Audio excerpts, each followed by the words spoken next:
What if you could learn life-saving strategies from experts instead of potentially having to suffer for years to figure it out on your own? The audiobooks that we're going to look at today are your shortcut to personal safety, offering you practical advice for how to be prepared, aware, and empowered. Here are the 5 best audiobooks for women in danger. The Gift of Fear and Other Survival Signals That Protect Us from Violence by Gavin DeBecker. It teaches you about your intuition, and it teaches you how to trust your intuition. It also highlights how fear can be a powerful tool in keeping you safe. The difference being, and it does talk about that, fear, like actual fear, not fear like anxiety, which totally different things. If I was to look back at some of the most meaningful books in my life, this book would definitely be a part of that. In fact, the first part of the Scary X survival system is based off of this book. Gavin DeBecker says that we have this natural internal guardian warning system that lets us know when we're in danger. And I 100% agree. A couple of other important topics that Gavin DeBecker talks about in this book are threat assessment, stalking, intimate partner homicide, and dangerous tactics to look out for. If you know me, it makes total sense this is one of my favorite books.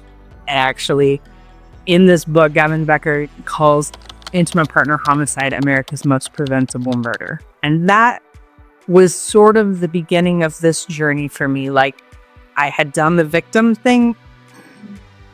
This book began the educator part, the advocate part, the being there for you, the doing these videos, the creating the course. All of it started with this book and Gavin DeBecker saying that it's America's most preventable type of murder. Because once I had that piece, I knew I want to help prevent this type of murder.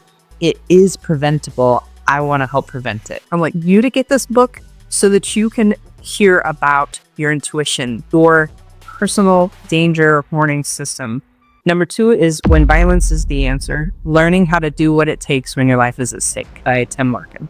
This book is like a practical guide for you to know when use of force is actually necessary for your survival. Tim spends a lot of time in this book trying to kind of reframe our ideas around violence. He says that there are 2 basic ideas in America on violence. One is that protectors, professional protectors like law enforcement, bodyguards, security guards, those type of things, study and use violence. And the other is the criminal element. The criminals use violence. And if you, in your mind, are not part of this professional protector group and you use violence, then you think, I'm in the criminal group. Those are the only 2 options. And so he works on reframing your brain around the fact that violence is a tool. It is an amoral thing. It becomes evil when you use it for evil, kind of like money. Money is also an amoral tool, and it can be used for good or it can be used for bad. Now, violence, you're not going to go around being violent to random people and say, well, this is used for good. Obviously, everybody is going to understand that that was not good. But using violence to protect somebody who's being attacked, that's good, right? It's not an evil thing just because it's violence. And so he kind of tries to reprogram our brains around that a little bit, because if we don't have that, if we have this belief that it makes us a criminal, even if it's a subconscious thing, we won't use it when we need it. Even if you're armed, you can have all of the weapons, and if your mindset is not right, you won't use it. In the Scary X survival system, that is another book that is really important that I use to guide creating some of that. It's the self-defense part, because I think that the mentality is so important. In fact, here's a little clip of a story that I told in that to kind of illustrate how important this is. One day, I got to work and got busy with my house cleaning duties. I was at one end of the house and I heard a noise at the other end. When it didn't stop, I knew I needed to investigate. To my knowledge, I was the only one there. As I got closer, terror came over me. I realized that the noise was a vacuum running. Since it couldn't have turned itself on, I knew instantly that my ex-husband was there. He had followed me to work, and the vacuum was a tool to draw me out. Would he shoot me on sight? Would I ever see my kids again? I kept walking towards the vacuum as those thoughts whirled in my mind, as if I had no control over my own body. but I didn't see him. Why would he still be hiding at this point, I wondered. I shut the vacuum off, searched the house, unarmed, and when I found nothing, I reluctantly went back to work. I paid attention to every sound in the house for the rest of the time that I was there that day.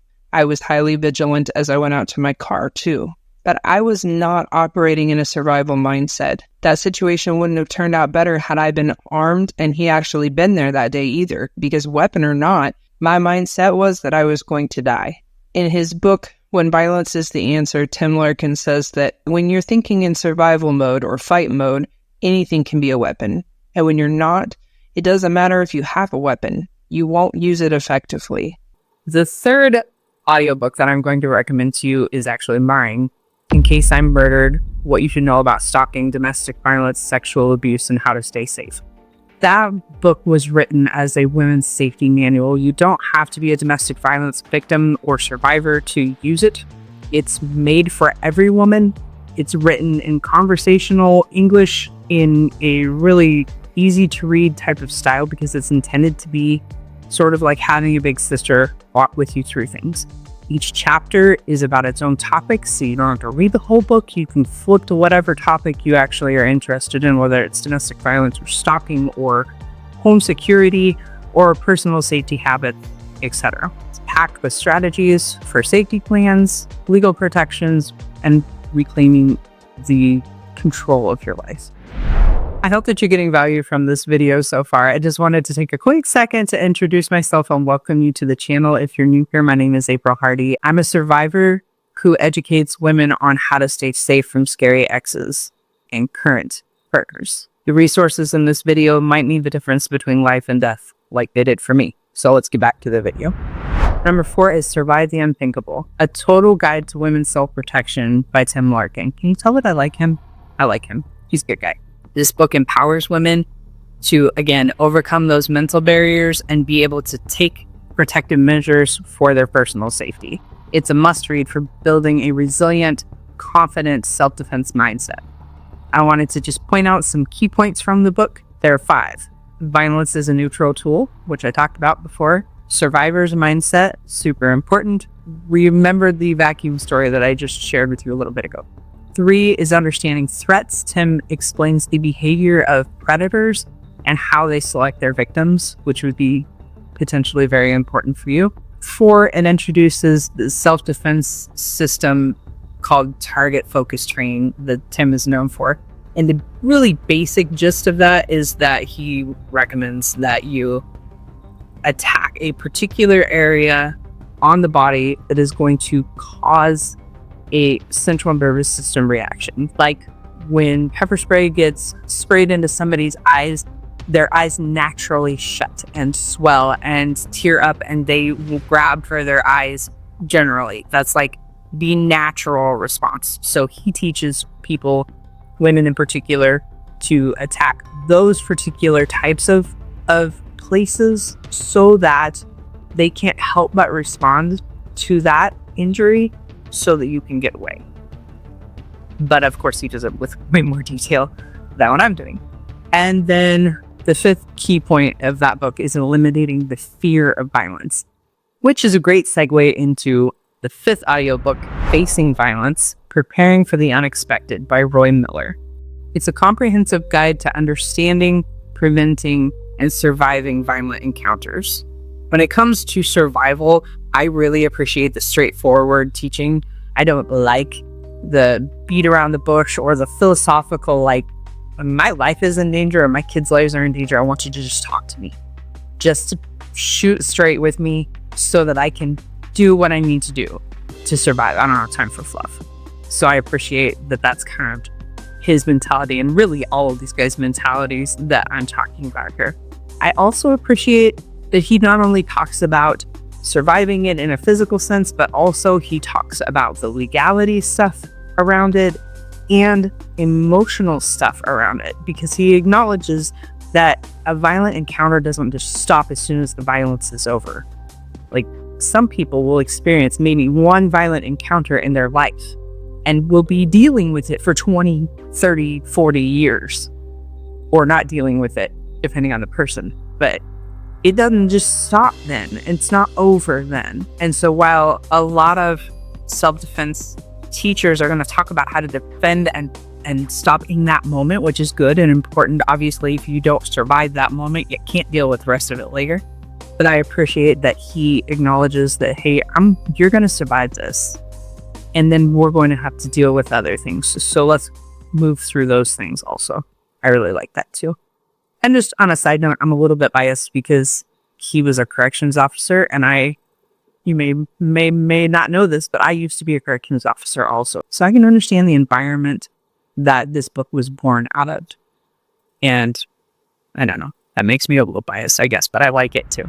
If these resources resonate with you, you can pick them up through the links in the description and a few others also. I didn't want to overwhelm you with book options, but there are other audiobooks that I found that are good, that are highly rated, that I think might be helpful for you. So I'm going to list those in the description also. And then as an honorable mention, I want to throw in there Boundaries, When to Say Yes, How to Say No to Take Control of Your Life by Dr. Henry Cloud and John Townsend. This book, while not directly related to self-defense, I still think is an important one, obviously, or else I wouldn't put it in here. So it's rooted in biblical principles, but it provides both psychological insights and practical strategies for managing relationships, responsibilities, and personal well-being through healthy boundaries. I think it's a vital resource because if you don't believe that you're worth defending, you won't. I would not have defended myself years ago. I still might not. I still struggle with that because of the abuse that I've gone through, but dang well better believe I would defend my kids. So if you don't have that in you, you need to work on that. I need to work on that. I have found that oftentimes in abusive relationships, there's one person who doesn't give a flying hoot about your boundaries, and usually the other person doesn't have boundaries. So they don't mind that this person is just taking over. They don't understand what healthy boundaries are, what that should even look like, what they deserve to have. And so I think that this book is kind of foundational for that. Maybe read the other books first if you're actually in danger. Survival is primary, but then if you can do some work on yourself, this is a really important book for that. It's probably one that you should read every so often. I'm sure that I'm due to read it again. It played an important role in my journey out of abusive relationships. If you like this video, you're going to like my next video, which is on mindset books for women who have come out of abusive relationships or have scary exes. Those audiobooks are going to help you heal, build strength, and build confidence. They're a great way to get started when you want to feel better and move forward, but maybe you don't know how. So I will see you over there. And until I see you again, please stay safe.